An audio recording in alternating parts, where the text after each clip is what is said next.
We finalized the discussion or the negotiations with the taxi company, but they are very much an advocate, Chair, for the use of accessible because it fits the service that they're already providing. In terms of the issue of priority, would it bump other items within the priority list? Honestly, I do not know that answer at this time. It'd be something that would be part of our discussion. But I think it's an important piece that we do provide the accessible service. And just to put it in context, once again, we're looking at a very narrow number of, less 3 to 5 a day, of which if we had an accessible request, I suspect that might be if once a week, just to put that in context of the numbers we're looking at. All right, thank you, Chair. Thank you, Councillor. Councillor Dudas. Thank you, Chair. I just really quickly wanted to chime in. I'm very interested to see how this pilot goes. There's a strong demand for it.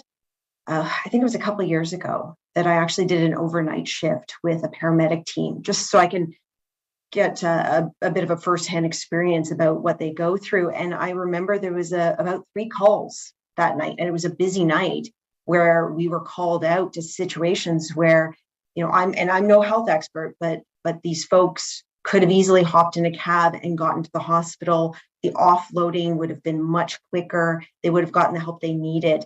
And the paramedics on site recognized that, but they were in a situation where they were required to load them into the ambulance and tie up the resources and then wait with them at the hospitals for a period of time. So I think that this is an outside of the box way of looking at this. I think that there's certainly a need for an alternative to get folks the help they need urgently and to get them to hospitals when they require to do so.